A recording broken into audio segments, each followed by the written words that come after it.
Good evening.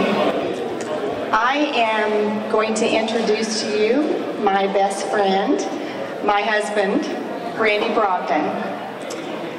Randy and I grew up in North Tulsa. We went to the same elementary school, junior high, and high school. We both grew up in modest homes, and both of our dads were blue-collar workers. Randy and I met really for the first time in high school, and this past year we have been married for 41 years.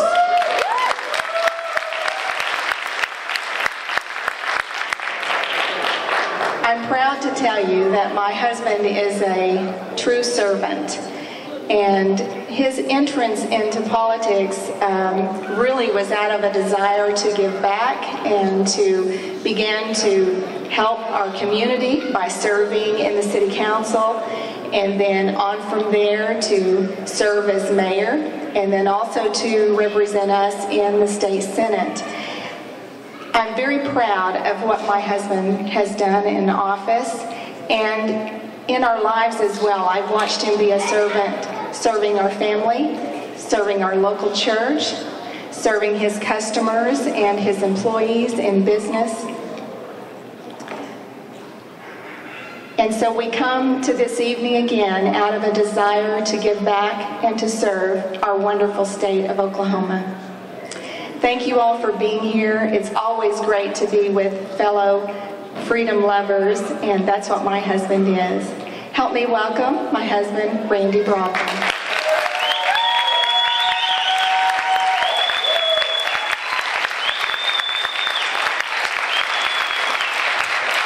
Thank you. Thank you very much. That's great. I'm going to be singing here in a few minutes. Two important things that you need to know. For those of you that haven't heard, in September I get to be a grandpa for the first time. Now you would never know it by looking at Donna, but she's going to be a grandma. The other thing that you may not know, and this was asked at one of the forums the other night, that tell us something about yourself that may get you some extra votes that people don't know about you. And so, listen to me for a second. This is going to come to a shock to some of you tonight. Are you listening? I took clogging lessons.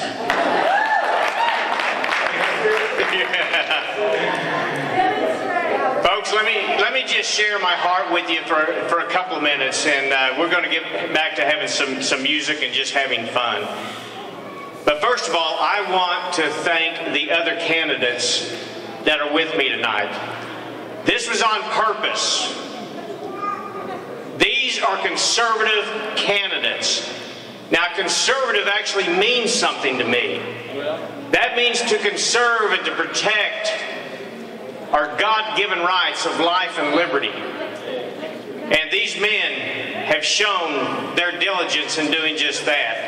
And I personally invited each one of them to be a part of my watch party tonight, because I believe in their vision.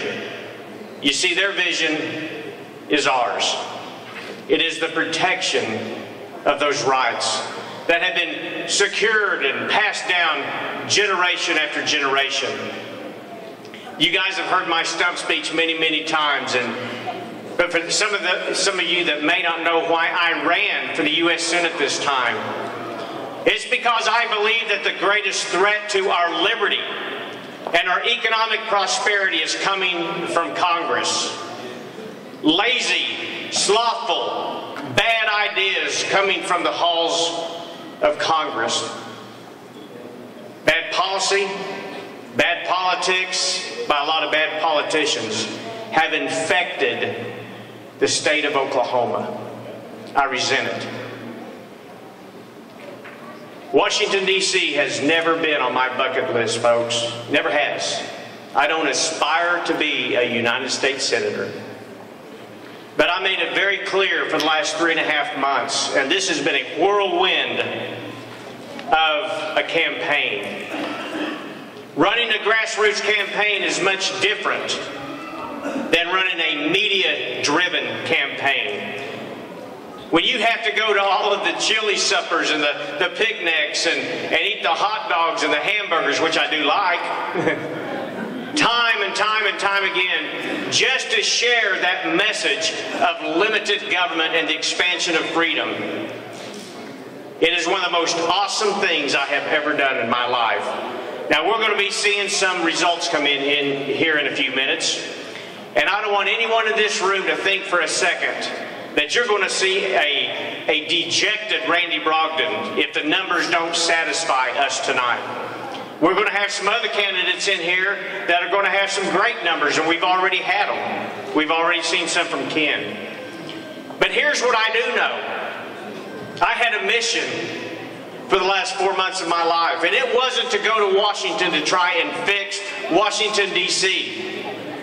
As a matter of fact, I've told people I'm not going to try and manage the mess in Washington. My goal is to dismantle it little by little.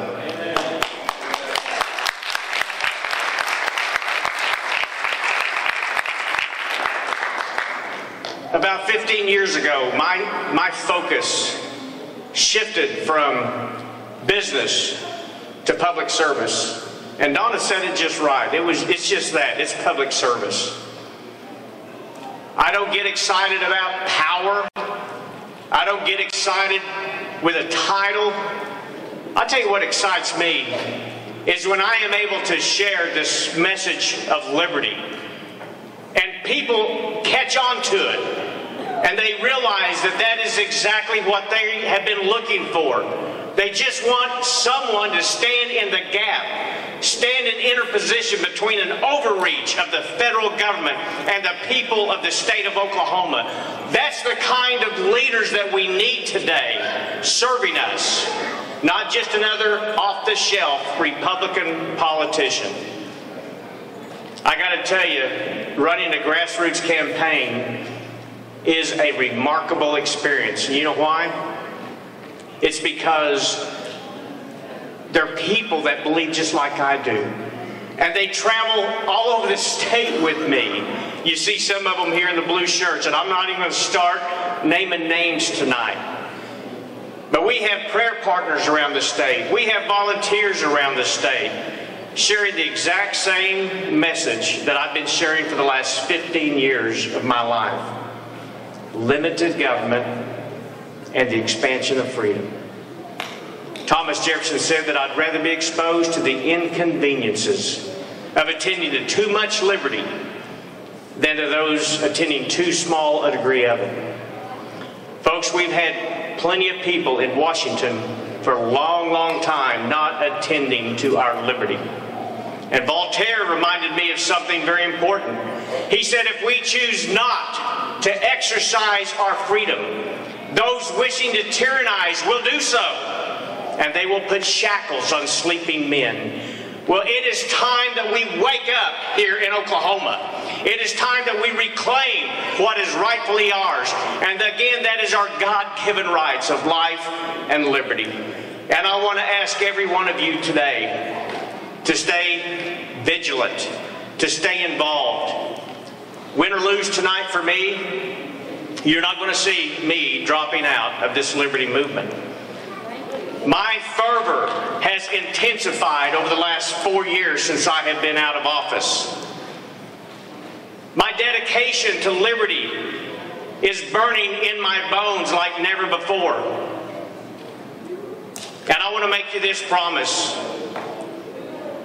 I'm telling you tonight, if I am so honored to have the opportunity to serve you, I am single in purpose. My mission is to stop the federal overreach of government, and it is to expand our liberty.